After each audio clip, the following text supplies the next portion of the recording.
Hello, good evening and welcome. This is the main news. My name is Butler Nepurem. And I am Tarirol Manamike. We have Noble Maungwa at the Sign Language Desk. In a bit, we'll be crossing over to our Montrose studios to give you part of the bulletin. But for now, let's take a look at the leading stories tonight. The first phase of the National Development Strategy registers significant milestones. And the story that has been hogging the limelight for quite some time now, Moses Mpofu, Mike Chimombe's sentencing combined 27 years for fraud. We'll be giving you details of what transpired at the sentencing. And in business, cement demand weighs heavily on the manufacturing industry. Later on, we will bring you our sport, where the top story there is Zimbabwean wheelchair bodybuilder Leslie Gondo shining in South Africa. What exactly did she do? We will be giving you details. But let's start with tonight's top story. Indeed, the first phase of the National Development Strategy registered significant milestones, with over 11,000 projects having been completed across the country's 10 provinces. And our next report gives you all the information. Since inception, the National Development Strategy 1 has witnessed the implementation of several key priority projects. These include the refurbishment of Hwange Power Station Units 7 and 8, the Harare-Masvingo Beitbridge Highway, the Trababeles Traffic Interchange, and Gwai-Shangani Lake Project in Matabeleland North Province. President Mnangagwa says under the second phase of the blueprint, more projects will be unveiled to increase economic activities across the country. The NDS2 is an outcome of broad-based national consultations. I say to you, well done, Makorokoto Amhlope.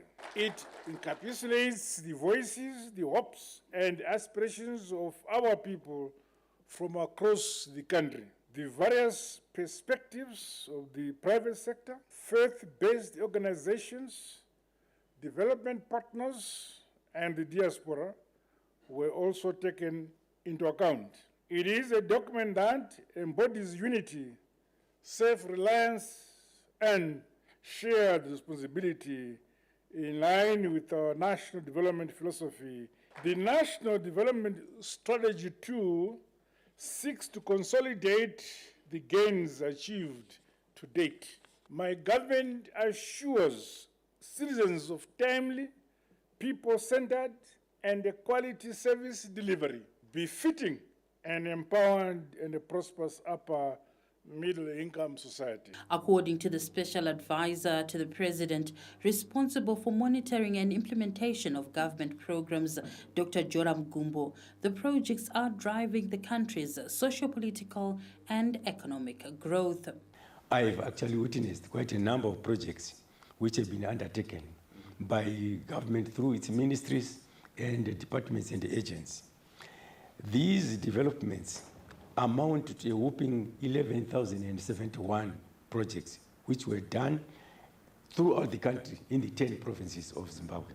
You can look at infrastructure, you can look at energy, you can look at tourism, you can look at mining and education, every sector of our economy.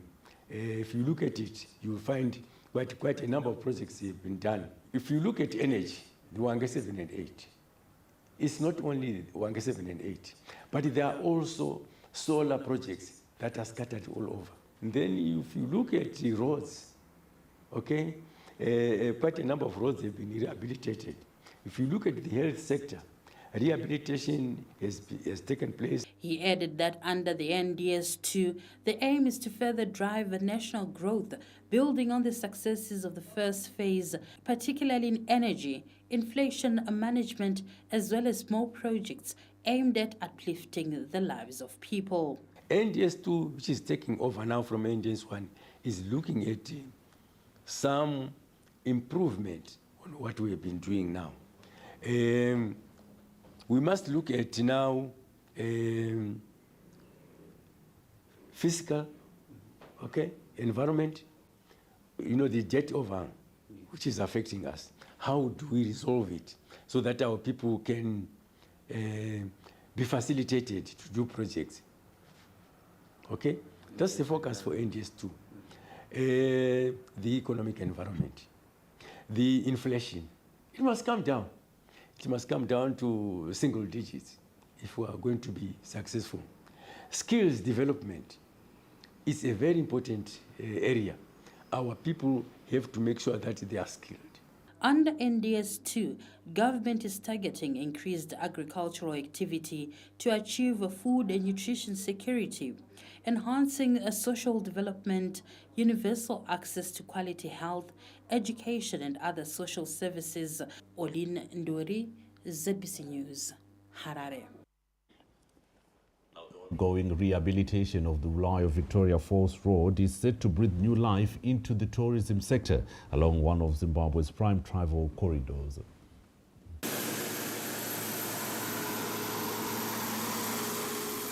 Works on the Bulawayo Victoria Falls Highway are progressing steadily, with the project expected to be completed before the end of next year. The benefits go far beyond the immediate, with the upgrade of the highway a timely boost for the tourism industry. Is going to lead to improved accessibility to the destination. A safer and smooth road is make it easy for travelers to travel between major destinations. For example, if we have clients that are looking to cover major destinations in one trip, maybe Victoria Falls, Hwange and Bulawayo, it means there's reduced traveling time, and less time spent on the road means more time spent in activities. Tourism stakeholders are relying on improved accessibility, a critical part of enhancing visitor experience. Izethekeli zethu ezibuya eVictoria Falls azisoze zathatha isikhathi esiningi emgwaqweni, zizathatha isikhathi esiningi zibuya kuma activities that we have in Victoria Falls. Officials overseeing the project currently being implemented by 8 contractors say the road is more than a gateway for tourists, it is a key economic artery. We are impressed and perplexed to see the progress on this road, because this road enables tourism and economic mobility. As you know that as the Ministry of Transport, we're also a tourist enabler. As Zinara, we want to assure the nation that we'll continue collecting and disbursing funds effectively for road rehabilitation, working with our ministries. The local leadership is equally excited, underscoring the strategic importance of the highway to national production and distribution networks. For Mat North and the entire country, the ZESA is coming from Matabeleland North. All coal is coming from Matabeleland North. So this road is the hub of economy in Zimbabwe. As the rehabilitation continues, authorities and tourism players agree that a modern, reliable Bulawayo Victoria Falls Highway will enhance traveler experience, unlock new tourism opportunities, and strengthen Zimbabwe's economic backbone. Tichaona Kurewa, ZBC News, Hwange.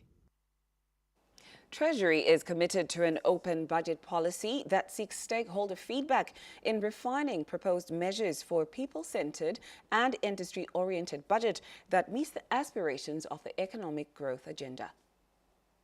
This Monday saw the private sector engaging government officials on a feedback regarding proposals for the 2026 national budget presented last month.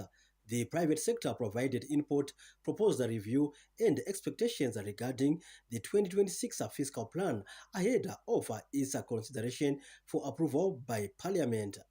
We see a lot of positives, a lot of opportunities for the funding sector, the banking sector, to contribute to the credit demand created by the budget.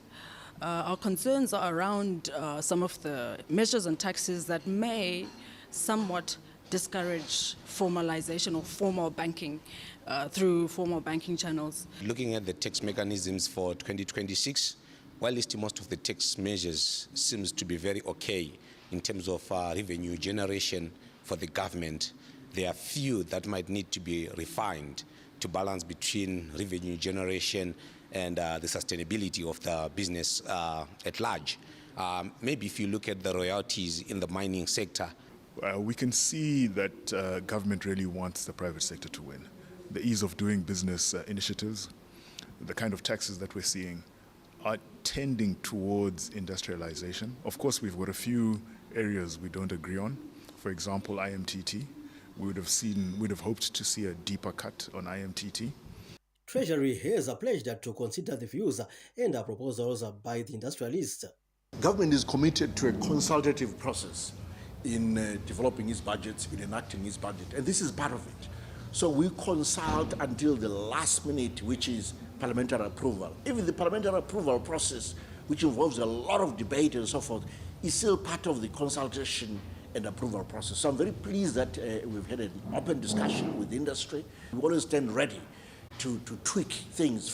Treasury unveiled a $9.5 billion United States dollar 2026 national budget that features a proposed increase in gold royalties, value-added tax adjustment by 0.5% to 15.5%, and a reduction in local currency IMTT by 0.5%, among others. The 2026 national budget, which reflects a government policy thrust under the National Development Strategy 2, forecasts the economy to grow by 5%. Stanley James, ZBC News, Harare.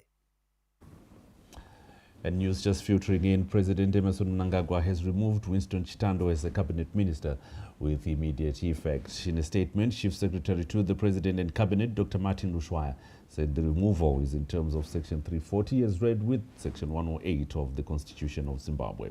Dr. Lushwaya further revealed President Mnangagwa has appointed Honorable Polite Kambamura as the new Minister of Mines and Mining Development. Now, to a fraud case that took over a year to complete has finally been put to rest after Mike Chimombe and Moses Mpofu were jailed for using false documents to secure a tender to supply goats under the presidential goat pass-on scheme. For misappropriating $7.7 million United States dollars, Chimombe will serve an effective 12 years in prison, whilst Mpofu will be behind bars for 15 years. And we get the details from Fungai Jachi. Justice has finally been served for government and the intended beneficiaries of the presidential God Pass-on scheme. And this follows the sentence given to Mike Chimombe and Moses Mpofu. Moses Mpofu was given an effective 15-year jail term, while Chimombe was given 12 years. The difference in their sentences comes because the court noted that they played different roles. Mpofu was said to have played the principal role in the commission of the offense, while Chimombe was said to have played a minimal role. That is why the variation in their sentences, despite them facing the same allegations. In handing down his sentence, Justice Pisrai Kwenda noted that this was a unique case of fraud that the courts have ever dealt with since independence. And this is because it involved a lot of money, $7.7 million United States dollars of public funds.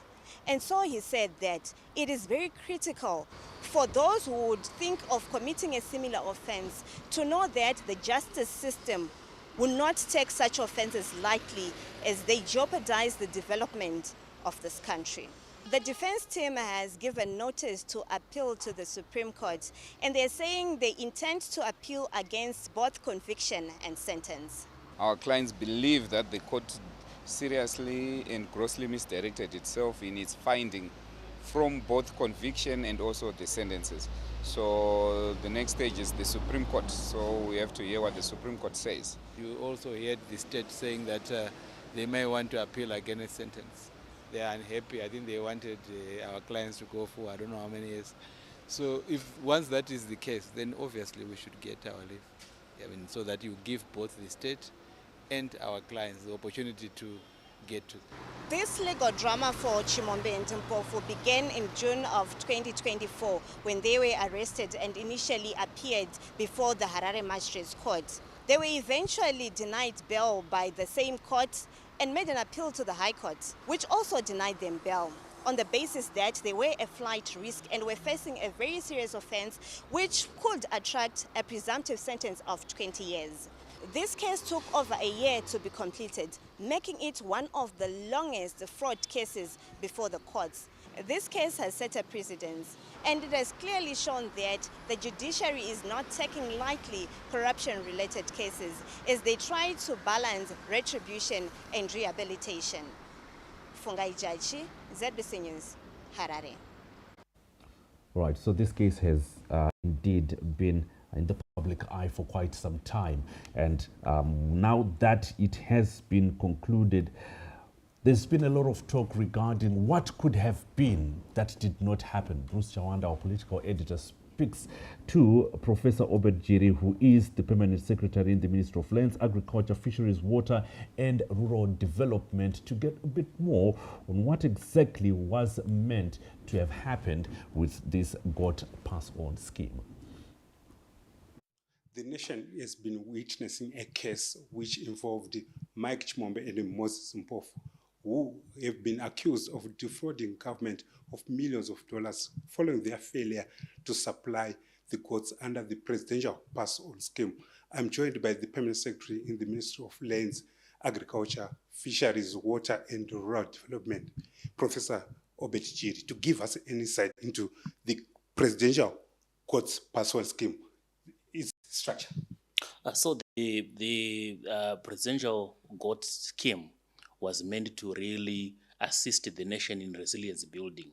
This is one of the president's star projects where he anticipated to ensure that as we respond to climate change, he is able to build resilience through small stock, GOTS included, to ensure that we build our stock. But not only that, but we also ensure that we are able to supply cheaper protein to our rural communities. So this was supposed to really assist the rural folks, first with the chiefs getting the bucks to ensure we improve on our genetics, and the headmen also getting bucks, and then households getting the she-goats. Professor, maybe just an insight into the numbers that are involved in terms of the communities, and probably since it was going to be evolving, currently where we are seeing the numbers, where should we be? So the total number of goats was supposed to be in excess of 600,000 over a 5-year period, which translates to about 126 goats, 126,000 goats per year. And so the distribution was supposed to be to chiefs, to headmen, to village heads, and then to the households themselves. And so that the total number that was going to alleviate across all the 35,000 villages across the country was supposed to be 600,000. Of course, the 600,000 is not enough for all the households, so it follows that the program would then be a revolving one. Looking at the failure by the company to deliver the goods, what kind of impact is this had on communities? So firstly, it's really the loss of biological assets, which are, depriving these communities of the goods that they should have got. So that is the main impact, that communities that were earmarked to get these now did not get them. Secondly, it is to say that the GOT scheme was supposed to improve on nutrition and livelihoods. And so the nutrition was deprived from these communities. Certainly, livelihoods were not improved because the goats were not there. So really, the communities suffered loss of benefit from this scheme. Maybe looking at the impact that it had on communities by the failure to supply, and also what can we, you as government, do maybe going forward? So we pick up the pieces. Certainly we had to close this chapter and ensure that we get closure to this program which failed. We are not going to stop. Obviously, this is a presidential scheme. We are now going to do it, but in a more smarter way, to decentralize the procurement of these goats, making sure that we do have goats that are adaptable to each and every province and natural region, to ensure that we really expedite the breeding of these goats and ensure the pass-on is done as quickly as possible. Going to pick up the pieces is the final message from the Permanent Secretary, giving us an insight into the impact that the fraud case had on communities. In other news, children and old people's homes, hospitals and the uniformed forces across the country have received an early Christmas cheer after the First Lady, Dr. Auxilium Mnangagwa, donated consignments of groceries to them.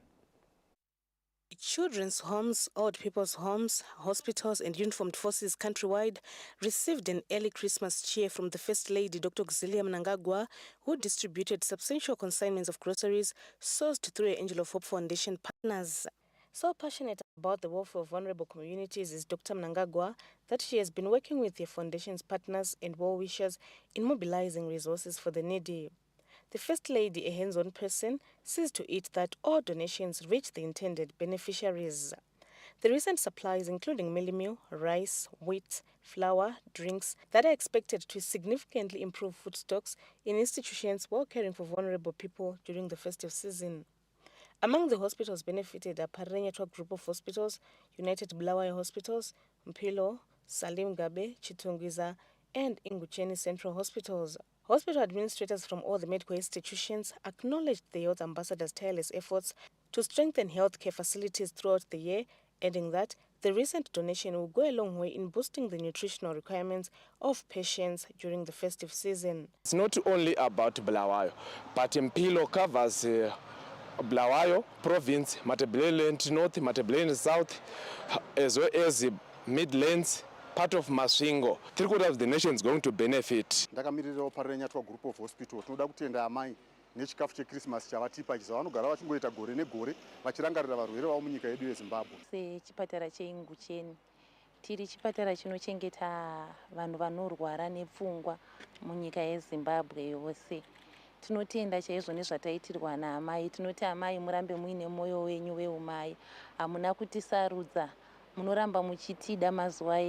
Beyond hospitals, care homes have also benefited from the nationwide distribution, ensuring that diverse communities across all 10 provinces receive support during the festive season. Children's and old people's homes that received supplies include Chengetai Old People's Home, Blue Hills Children's Home, Upenyu Uta, Dr. Auxilium Mnangagwa Children's Home in Chiredzi, Ponesaivan Children's Home, Mother of Peace, Fairfield Children's Home, Chiredzi Christian Children's Village, Plumtree Reception and Support Center, and Luveve Training School for Girls, among others.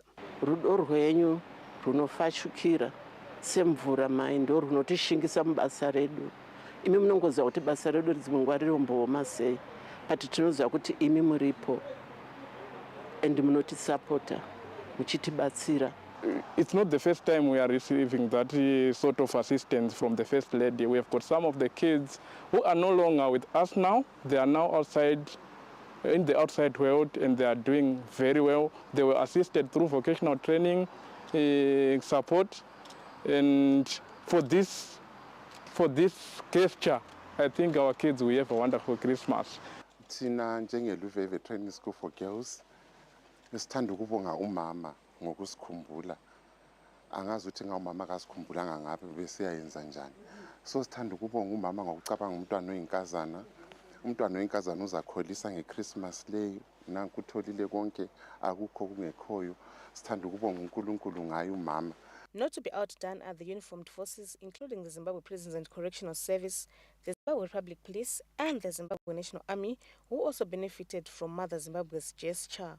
The donations will go a long way in supporting our widows and orphans, and I would like to mention that the First Lady also supported us with medical consumable during this year, and would like to thank on behalf of Zimbabwe National Army. Mother Zimbabwe regularly distributes goodies to the needy in all the country's provinces, with people from different backgrounds benefiting, and the festive season is no exception. Colette Msanyera, ZBC News, Harare. Now, the third edition of the Presidential Innovative Fair starts on Thursday here in Harare. The platform is expected to provide networking opportunities for innovators.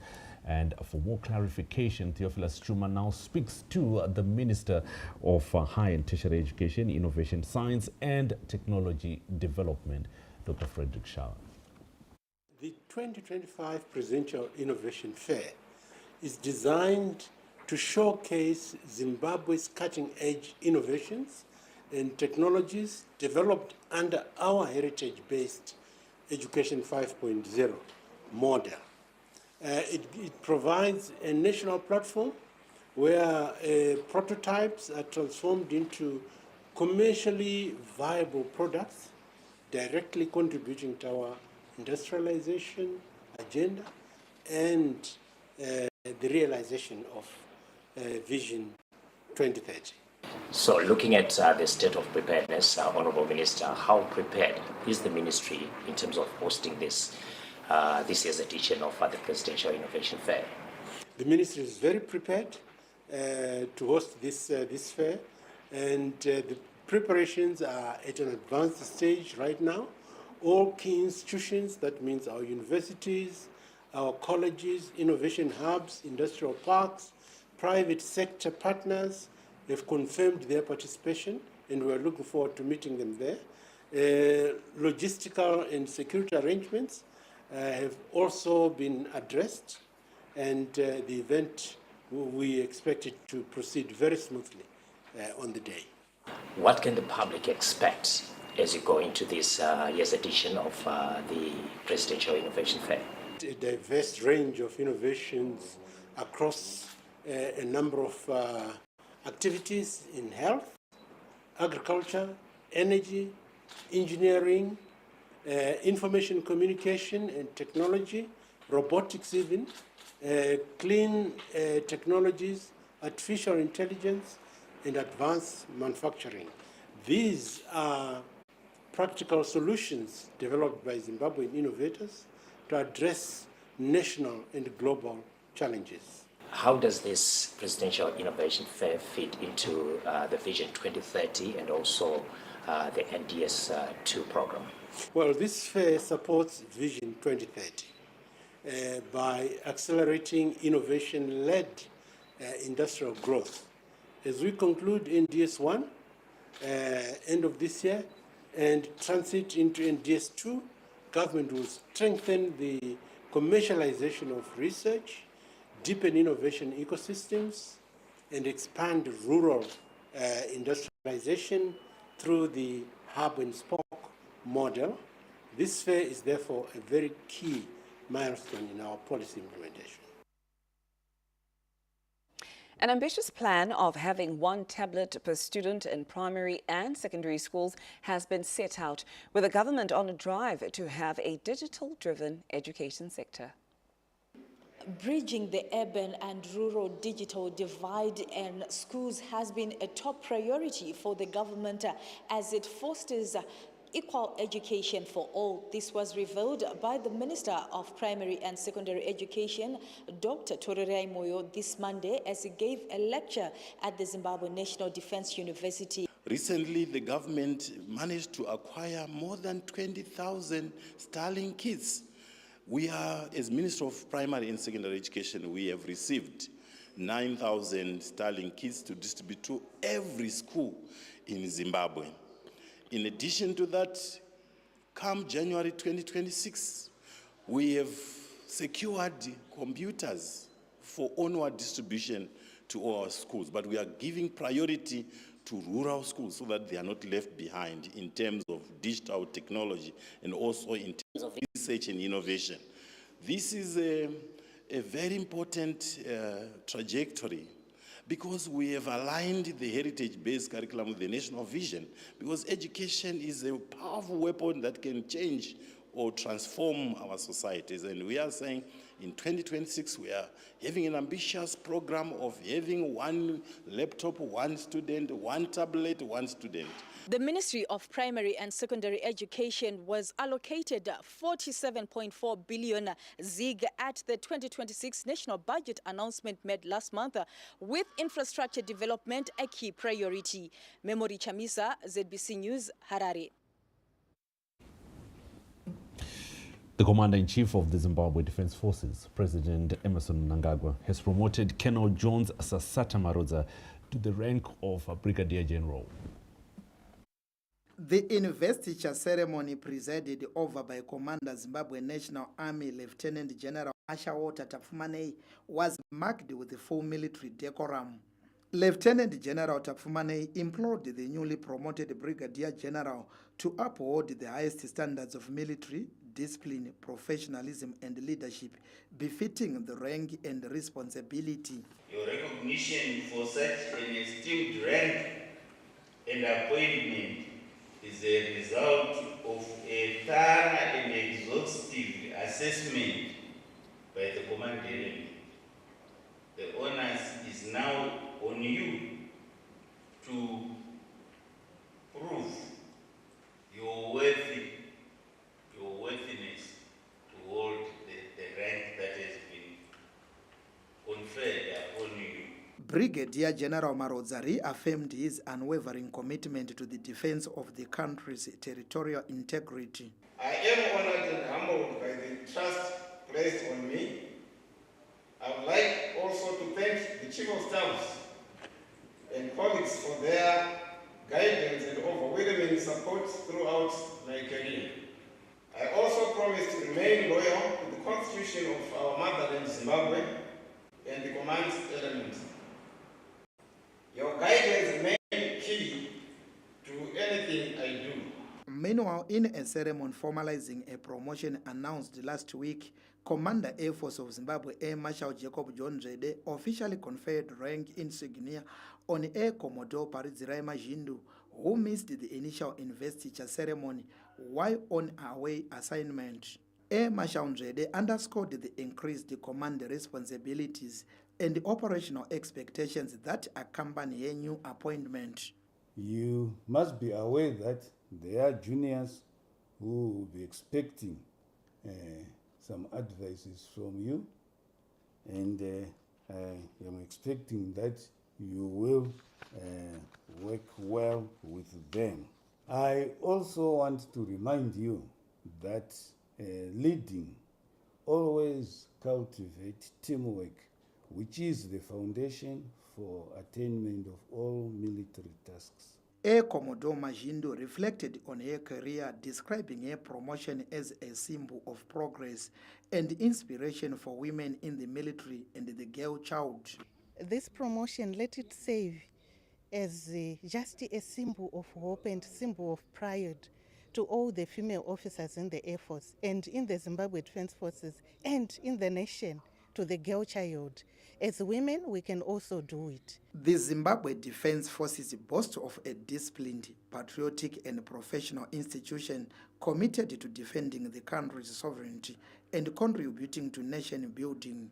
Peter Chivima, ZBC News, Harare.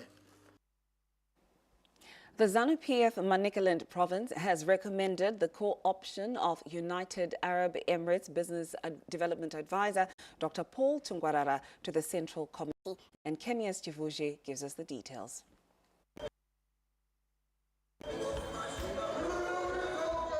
The ZANU-PF Manicaland Extraordinary Provincial Coordinating Committee PCC meeting held this Sunday unanimously recommended the co-option of Dr. Paul Tungwarara into the ruling party Central Committee. Dr. Tungwarara is expected to fill a vacant post left by Comrade Dorothy Mabika, who is now the Provincial Women's League chairperson.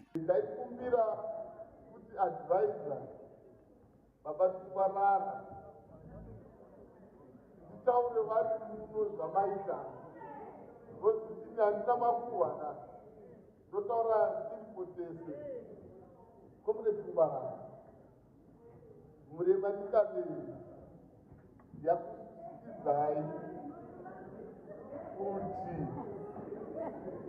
muite memba yeCentral Committee muchibva kuno kumanikane ndozvasungwa nekuti. The move is in recognition of Dr. Tungwarara's immense contribution to the country's empowerment drive. Dr. Paul Tungwarara accepted the recommendation, pledging to continue supporting the ruling party's empowerment programs. The recommendation is in line with the party's constitution, which also states that it must be tabled at the Politburo before the official co-option by the Central Committee.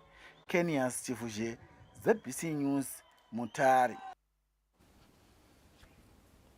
Now, do remember that these and more stories are available on our website. That's www.zbc.co.zw.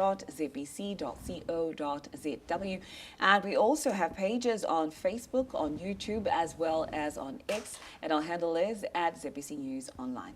Right, and there are more stories to come on this bulletin and what you can look forward to in your business news. It's been a question and it's something that a lot of people are talking about, and that is the demand of cement. It's weighing heavily on manufacturing industry. What is the solution? That question will be answered. And in sports, Zimbabwe wheelchair bodybuilder Leslie Gondo shining in South Africa. Be sure to join us for that and more when we come back.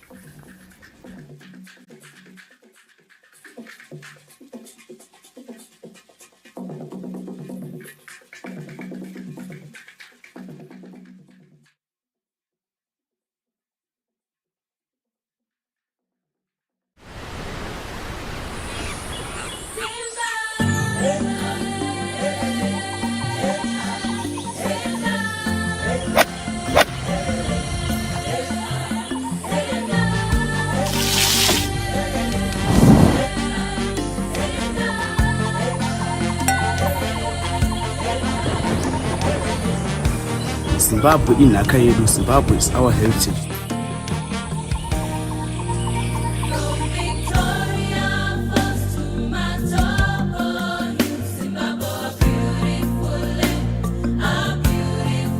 This festive season is the right time to travel. Local is local.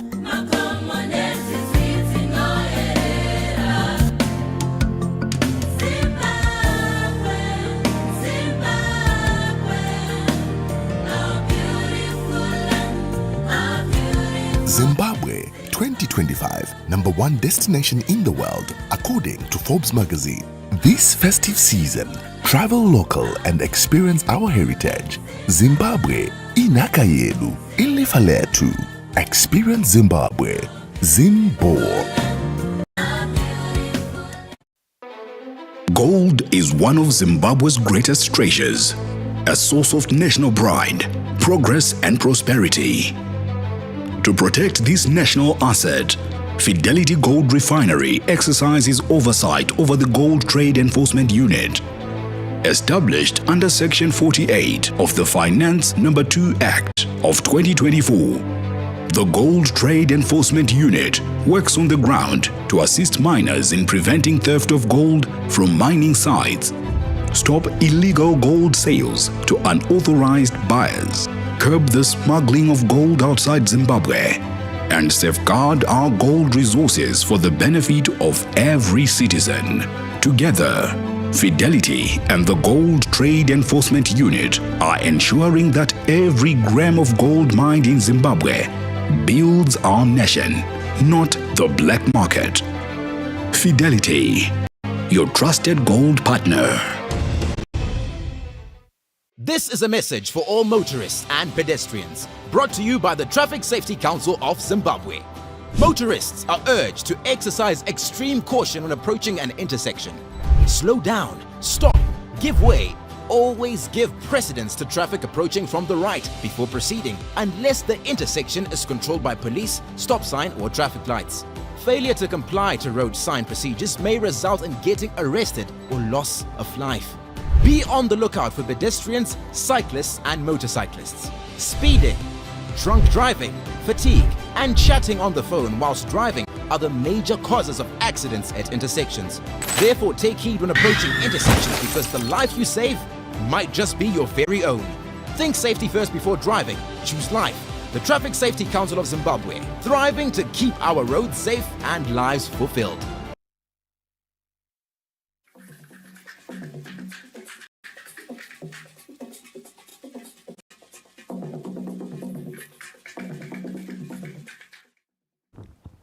Welcome back. You're still watching the main news. River Valley Group Chief Executive Officer Dr. Smelly Dube scooped prestigious overall Top Chief Executive Officer of the Year award at the annual Zimbabwe CEO Network Awards held in Harare. Dr. Smelly Dube was named the overall Top CEO of the Year at the Colorful Awards ceremony that attracted different stakeholders and business leaders across the country. The award is in recognition of Dr. Dube's exceptional leadership, strategic vision and impact in driving the growth and success of the River Valley Group, which has diverse business interests in areas of property development, mining and construction. I am overwhelmed because I've seen a lot of business people. I have never been in such a big gathering which I saw today. It also motivates me. We were dominating as Midlands. Dr. Dube said that the award is a testament to the collective hard work and dedication of the entire River Valley Group team. We are into properties. Remember, we're into mining where we are moving. We are also having about 400 to 500 workers. Wow, we are on site. We are now a group. We are also outside the country. We are now in Botswana. We are now in Scotland. I am as a family and also as an entity, and also the support that I get from Engineer Dube, who is also my husband. He is my backbone, and I also thank the whole team. Meanwhile, several other nominees also won in different categories for their outstanding performances. These awards are an epitome of success of Zimbabweans.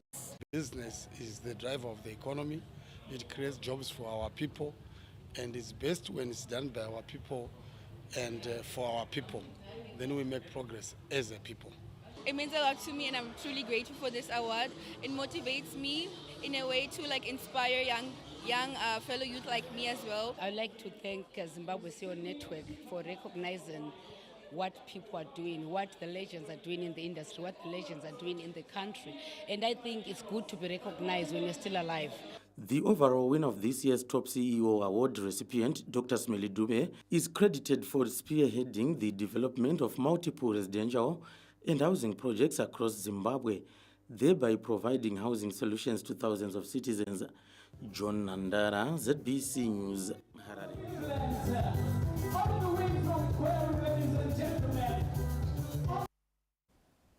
And with that, we now cross over to our Montrose studios, where Marilyn Winger is on standby to give us part of the bulletin. Good evening to you, Marilyn.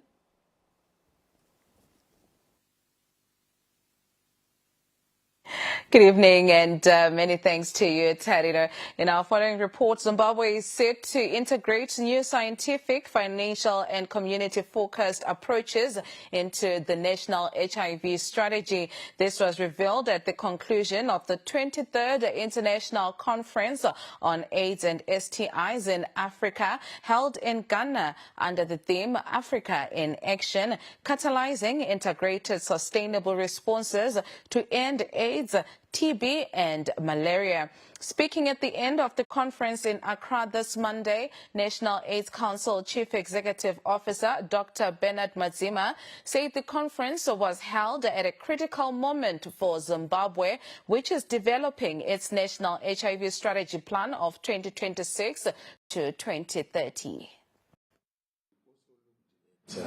The science of HIV, which is revolving, if you look at the treatment aspect, we now have long-acting injectables like lenacapavir, and how it can be rolled out so that it becomes a game changer in the response, especially amongst the key at-risk populations. So that's the science. We have looked at that. We also, CASA was also looking at communities. They have to be at the center or at the front of the HIV response. And here we're looking at issues like stigma, using domestic resources, and putting the people living with HIV at the center of the response. So communities which were looked at include sex workers, it also includes women and young girls, it includes men who have sex with men, drug users. The most important thing has also been to make sure that HIV/AIDS programs are integrated into the health systems. They don't operate as silos. We actually use the universal health coverage and primary health care approach. Veterans of the liberation struggle in Chiredzi West have mobilized resources for the reconstruction of classroom blocks at Oshava primary and secondary schools, which were destroyed by strong winds last week. Although no injuries were recorded, the strong winds experienced in the area last week left 4 classroom blocks and 2 staff quarters at Uswaushawa Primary and Secondary Schools without roofs. Then teachers house, my teachers angarimo, mamna teacher one the other room. The second room mamne teacher no one. Yes, in Beka Toro, Sushaka destroy one my reports even. Ni the property of this to a certain extent. Could teachers house, no life. Yaka threaten away papo. How many furniture? Yaka destroy can look like a storm. Fortunately enough, when I wakanga inda because I around the 8 o'clock Maniru. Their plight has attracted the attention of a sugarcane farmer, God knows Ganyani, and a group of war veterans who have availed building materials to repair the classroom blocks. Community chadoya kutenda ndi baba vedu vamnangagwa nokuti isusu sevana zvatine tataura vanotidavira nenguva saka nokuda kwaizvozvo tinoona kuti musha wedu wechiredzi west uri kubudirira zvakanaka. The community is grateful for the timely intervention. Angatadotarisana nekuti vana vanga vasingachauyi kuchikoro, vadzidzisi zvakare vanga vasingakwanisi kuuya vachiwana pekugara. Saka zvisinei baba vakatigonera. Ndinotenda chaizvo. Pavakaona dambudziko pasurapa vachaona musuma zvamashuma zvapera kuti zvose zvikwanisiro zvavapo tangotenda chipo ichecho chavuya nevatumwa vachisvitsa tangovatenda. Government has set an annual target to construct 120 new schools through a multi-sectoral approach in line with its commitment to achieving universal access to education under Vision 2030. Geima Tambo, ZBC News, Chiredzi. Mining firms and business entities have been urged to prioritize corporate social responsibility in the areas they operate in for sustainable and economic growth. This came out at the Matabeleland South Investment Awards held at Blue Hills in Umzingwane this weekend.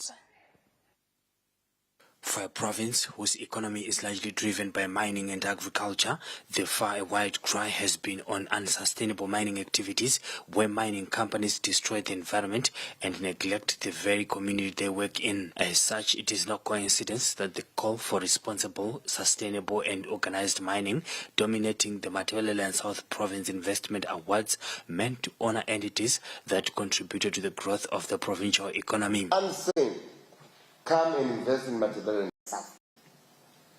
But consider that where people also want benefit to investment. I'll give an example. Those in mining, you can't just come and dig holes, take the gold away and leave us with nothing. I appreciate you come here with your monies, you come with your specialists, that's fine. But honestly, Dagabon or General Hands, please take them from this province. I'm appealing. They also want to enjoy. The awards meant to honor the brains behind investments driving the provincial GDP, so renowned farmers and diasporans recognized. Matt South, there are a lot of opportunities across all sectors. In line with the new budget released, there's a lot of opportunities for 2026. They reduced the tariffs, free duty for machineries, and a lot of things for 2026. We are impressed with those initiatives. Kufunakala izinto zokusebenzisa. Siyayibonga ihulumende nga isisupporta ngokuthi khona sizuze izinto zokusebenzisa. So the more we have beef farmers, the more we get more beef in our country. Orangeville Trading Private, a newly citrus processing plant in Bedbridge, was the overall winner in the investment awards. Providence Maranelli, ZBC News, Umzingwane. And that report takes us back to Pocket Hill Studios in Harare, where Tariro and Butler are on standby. It's over to you. Thank you very much, Marilyn, for those stories. And indeed, we continue with the main news bulletin from our Pocket Hill studios in Harare. Now, the push to formalize the informal sector through digital tools and coordinated policy took center stage at the X-Innovate Expo held in Harare this Monday. Running under the theme of Future Ready Tech Synergies, the Innovate Expo, currently taking place at the Harare International Conference Center, has shown itself as an opportunity for the informal sector to take advantage of AI and other emerging technology tools to incorporate regularization for more efficient operations. Nokurudzira ma-informal sectors kuti even register business chaiko kuenda kuka company register kuya unoisa zita rako pa business kuti urecognize kuti urimo mu economy, you are a player in the economy. Commercial and private sector stakeholders also highlighted on the importance of interministerial partnerships, allowing policy to be able to re-regularize informal sector players. What we need is a concerted approach. I think the working together of Ministry of ICT, working together with Ministry of Industry to make sure that the national AI strategy is a very clear agenda on how it is going to fight the level of informality. So once we have this level of coordination between the ministries within our government, it's quite very possible to achieve that level of formality using technology. The expo, which will be running for the next 3 days, seeks to accelerate digital transformation within the country, incorporating the inclusion of the informal sector to ensure that marginalized communities are not left behind when it comes to digital transformation. Farai Gwaze, ZBC News, Harare. All right, we're off to a break. When we come back, we'll look at business news. We also have sport.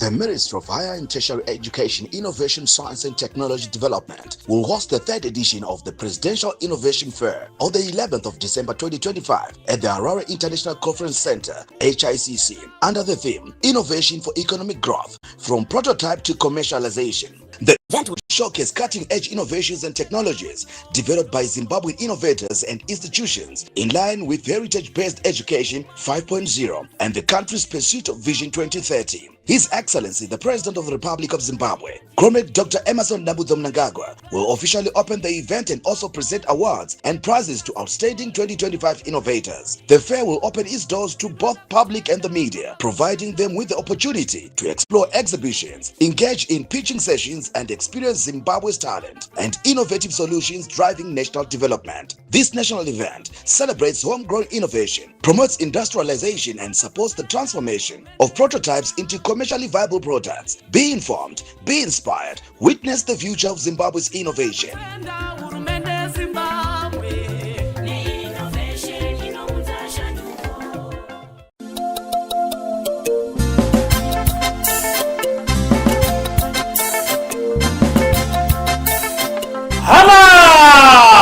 Heritage-based curriculum. Ozanlonge uya ziva kwakabva, ziva kwauri kuenda, kuenda umbangu, kudzoka umbangu.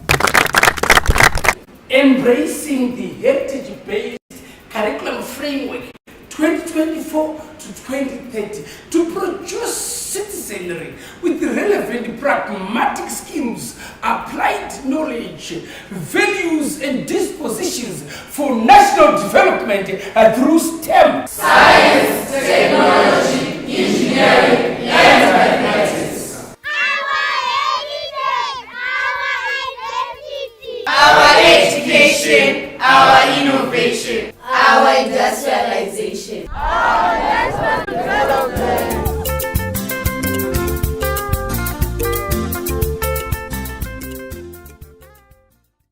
Festive is here, Shah. First Street lights up, and suddenly the vibe is back. It stretches from Harare to Hollywood, even to Old Trafford. Jesse Gilles Festive. All I want this festive season? The stories that keep us hooked. The ngoma, the rhythm, the laughter, the drama, the goals, the world-class entertainment that brightens up the holidays for the whole family. All I want is DSTV.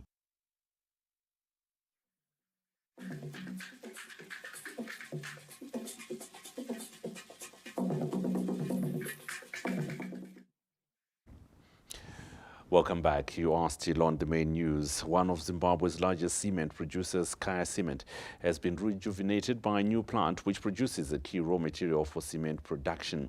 This is coming to light when the Minister of Industry and Commerce, Mangaliso Ndlovu, toured two of the largest cement producers in Harare to assess the state of the industry. Kaya Cement was forced to import clinker, the main ingredient for cement, and this created a huge market gap. But the kiln plant is now working and expected to produce over 40,000 tons of the commodity monthly. We have our own clinker that is locally produced. We can control the supply of the major raw material in making cement. So in terms of assuring ourselves that within the next coming months, supplies should stabilize, we are very confident once this process has started running and we have an advanced stage. At PPC in Harare, the minister also toured the vast industrial complex to seek clarity on how the company is faring in responding to growing uptake of cement as the economy continues on a growth trajectory. Most of these companies are millers, so they buy clinker, they then add a few other components to then mill and come up with cement. Those in the near future will continue to import because both PPC, who are producing clinker from Colin Pond, and Kaya, who are producing clinker here, do not have excess capacity to sell to other players. Matter of fact, we are discussing, I will be calling the entire industry to agree that we put up another clinker manufacturing plant that will be supplying clinker to all the players. It's a huge investment. The minister noted that the growing demand for cement has created pressure on the industry, but is optimistic new investments will create a long-term sustainable industry. We have capacity right now of over 1,400,000 tons per annum of cement, and we are committed to looking for ways of expanding that capacity in view of the growing infrastructure sector in the country. The anticipated investment by the Dangote Group in cement manufacturing by the end of next year is yet another boost to the industry, which has emerged as an anchor to the ongoing robust infrastructure trajectory being experienced under the Second Republic. Owen Mandova, ZBC News, Harare. And now in arts news, Zimbabwean fashion talent is commanding attention on the regional stage, with designers showcasing their work and telling captivating cultural stories through textiles at the just-ended Mozambique Fashion Week in Maputo. Local designers expressed immense pride in representing the nation, highlighting how their brands use fashion to narrate the rich textile heritage and cultural stories of Zimbabwe. I'm happy to be here at Mozambique Fashion Week showcasing my brand Mugano, which is the textile story of Zimbabwe. It's been such an honor being in Mozambique, meeting new people and representing Zimbabwe on a global stage. My collection was about the origin culture in Ndebele. I'm excited for this opportunity that I've been able to come here, and my collection is inspired by the Nambian culture. Facilitators echoed the same sentiments, waxing lyrical of national pride. Through my company, Payback Africa, we facilitated for 3 young Zimbabwean designers, actually outstanding young Zimbabwean designers to showcase at the Mozambique Fashion Week. It's been an amazing experience representing Zimbabwe on a global stage. Zimbabwean talent is excelling and breaking new boundaries across the region and around the world. Thank you very much for this opportunity to British Council helping logistics. This successful showcase at a premier regional event underscores the growing influence and export potential of Zimbabwe's creative industries, advancing cultural diplomacy and economic opportunities in the creative sector. Farai Gwaze, ZBC News. Okay, let's come back with sport.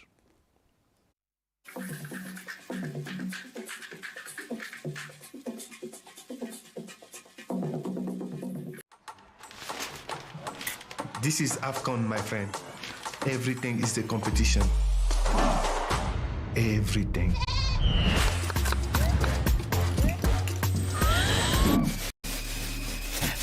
So here they come for the opening game, and away we are here at the African Cup of Nations. Join our family meeting from the 21st of December to the 18th of January. Purchase a decoder for $30. AFCON 2025, live on SuperSport.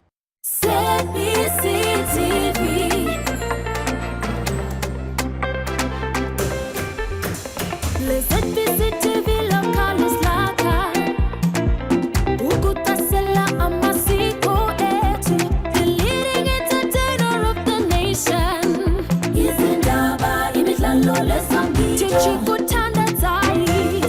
east to the west, the north to the south, Makuru never did your voice, your ZBCTV. We are the leading station, Zimbabwe's #1. We'll always be the one. ZBCTV. Toita Jamataura, Tinabuta Shida Sheng, Pangwene Nakaya. ZBCTV, supporting local content.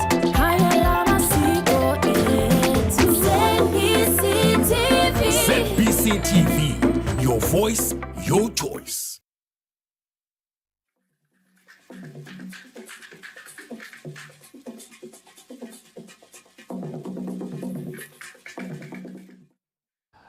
Well, former Zimbabwe international Ezrom Nyandoro has challenged the Warriors to brace up for a tough battle at the upcoming Africa Cup of Nations in Morocco, and it starts on the 21st of this month.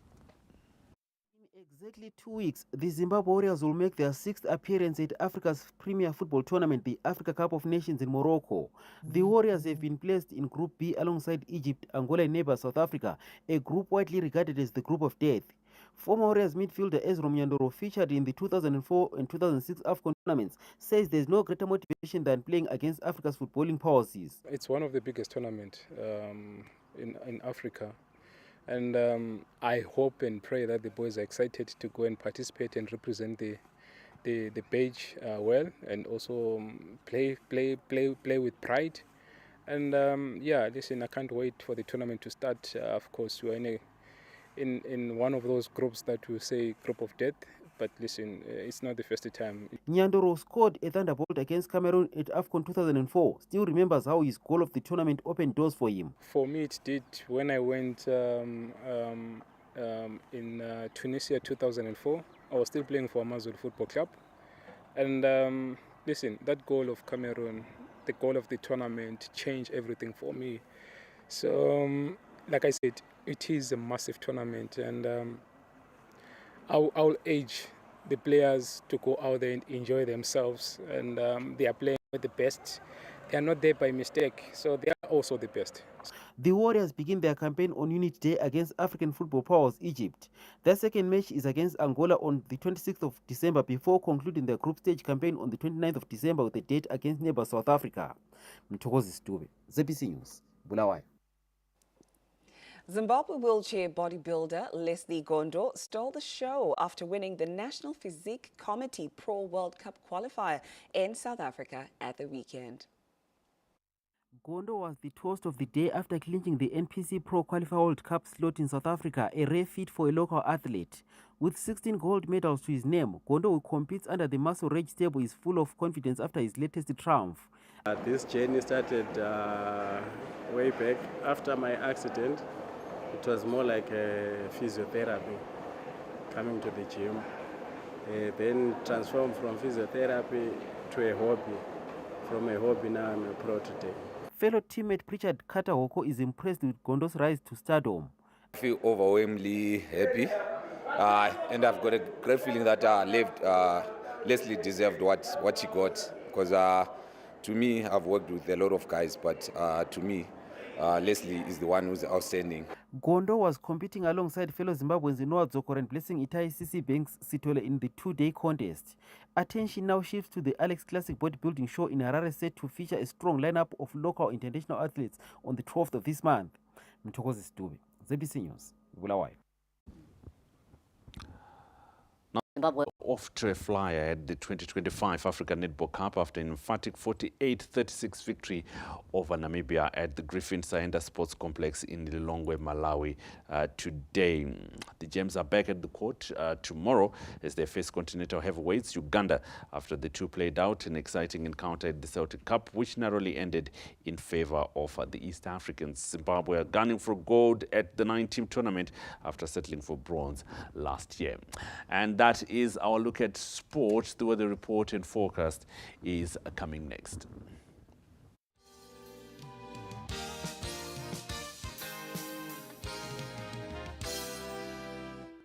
Hello, welcome. Let's take a look at the weather. There were scattered thunderstorms yesterday over the northern half of the country with the significant rainfall amounts of 58 in Noimo. Kanti had 24 and Henderson in Mazowe had 23.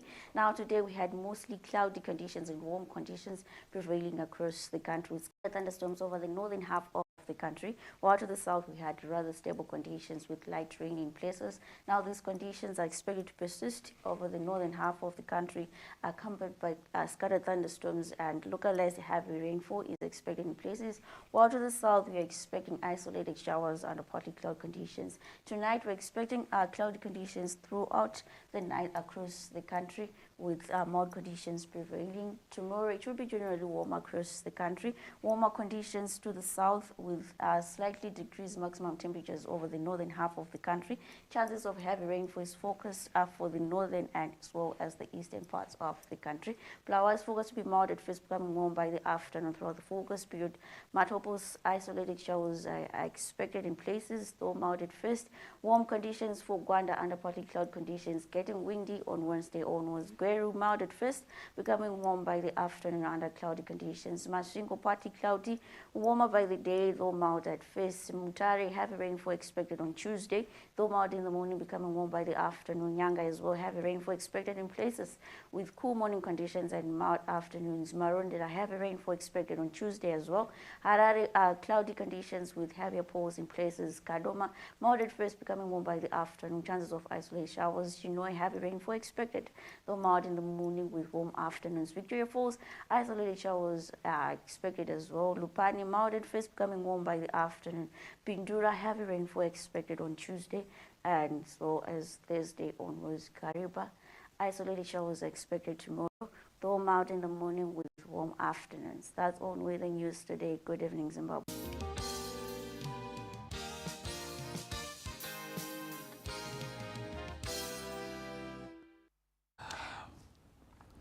Yeah, the weather report and forecast bringing us to an end, right? Yes, absolutely, absolutely there. Well, we'll be back again tomorrow night. Have a pleasant evening. Good night. Good night.